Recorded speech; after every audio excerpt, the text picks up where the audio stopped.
వదిలి వెళ్ళకే నా రాక్షసి పార్ట్ 88. రాత్రి 10 గంటలైనా సమీర ఇంటికి రాదు. ఆమె ఫోన్కి కాల్ చేస్తుంటే స్విచ్ ఆఫ్ వస్తుంది. సంధ్యగారికి ఎందుకో ఆ మనసు అలజడిగా అనిపించి సెల్వకి ఫోన్ చేస్తారు. బిజీగా ఉన్న సెల్వ ఆమె ఫోన్ కట్ చేస్తాడు. మళ్ళీ మళ్ళీ సెల్వకి కాల్ చేస్తారు. విసుగ్గా ఫోన్ లిఫ్ట్ చేసి, ఏయ్ పిచ్చెక్కిందా? ఎందుకు కాల్ కట్ చేస్తే మళ్ళీ చేస్తావు? నా చేతితో తన్నులు తినాలని అంత సరదాగా ఉందా? సమీ మీ దగ్గరికి వచ్చిందా సెల్వ అని టెన్షన్గా అడుగుతారు సంధ్య గారు. వాట్, తను నా దగ్గర రావడం ఏంటి? ఈవినింగ్ ఫ్రెండ్ బర్త్డే పార్టీ అని చెప్పి వెళ్తానని చెప్పింది, ఇంకా రాలేదా? లేదు సెల్వ, ఫోన్ చేస్తే స్విచ్ ఆఫ్ వస్తుంది, నాకెందుకో భయంగా ఉంది.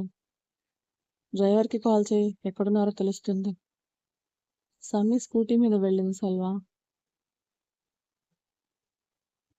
నిన్ను ఎందుకు కొడతానో తెలుసా? ఇలాంటి విషయాలు లేట్గా చెప్తావు కాబట్టి. సమీకి ఏదైనా జరిగితే నువ్వు బ్రతకవు, అది గుర్తుపెట్టుకొని వార్నింగ్ ఇచ్చి సమీర ఫోన్ ట్రేస్ చేయమని సోయబ్కి కాల్ చేసి చెప్తాడు. ఆఫీస్ నుంచి ఇంటికి వచ్చాక సంధ్య గారిని గొడ్డును బాదినట్టు బాధేసి సమీర క్లాస్మేట్స్ నంబర్స్కి కాల్ చేస్తాడు. కార్తిక్ బర్త్డే అని చెప్పడంతో సెల్వ కాల్ కార్తిక్కే వెళ్తుంది. హలో కార్తిక్. అవును, మీరు? సమీర ఫాదర్ని. చెప్పండి అంకుల్.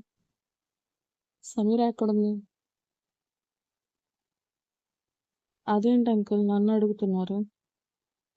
నీ బర్త్డే పార్టీ అని చెప్పి ఈవినింగ్ బయటకు వెళ్ళింది. ఇప్పటి వరకు తను ఇంటికి రాలేదు. నిన్ను కాకుండా ఎవరిని అడగాలి? సమీర హోటల్కి రాలేదు అంకుల్. వాట్? అవును అంకుల్, సమీరకి రావడం ఇష్టం లేదేమో అని మా ఫ్రెండ్స్ అందరితో పార్టీ చేసుకొని నేను ఇప్పుడే ఇంటికి వచ్చాను. కావాలంటే మీరు హోటల్లో ఎంక్వైరీ చేసుకోవచ్చు. ఫోన్ కట్ చేసిన సెల్వ కార్తిక్ చెప్పిన హోటల్కి వెళ్ళి సీసీ క్యామ్స్ అన్ని చెక్ చేసి సమీర రాలేదని కన్ఫర్మ్ చేసుకొని డీజీపీకి కాల్ చేసి సర్చింగ్ స్టార్ట్ చేస్తాడు. ఆ రాత్రి సంధ్య గారిని మాటలతో చేతులతో టార్చర్ చేసి సమీర గురించి గుండె చెక్క పట్టుకొని ఎదురు చూస్తాడు సెల్వ. ఉదయం 6 గంటలకు డీజీపీ నుండి కాల్ రావడంతో కంగారుగా ఆయన చెప్పిన ప్లేస్కి స్టార్ట్ అవుతాడు. మిస్టర్ సెల్వ, ఏమైంది డీజీపీ గారు? ఎందుకు ఇక్కడికి రమ్మన్నారు? చెప్తాను, ఒకసారి నాతో రండి అని పక్కకు తీసుకెళ్ళి, ఇక్కడ కొండ మీద నుండి ఎవరో అమ్మాయిని తోసి చంపేశారు. నిన్న మీరు సమీరాకి సంబంధించినవి చెప్పారు కదా, అన్నీ మ్యాచ్ అవుతున్నాయి. ఒకసారి మీరు వచ్చి చూస్తే.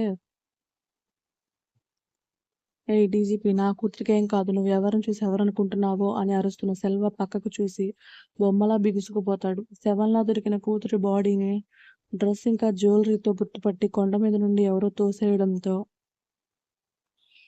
మొహం అంతా ఛిద్రం అయిపోయిందని గుర్తిస్తారు. సమీ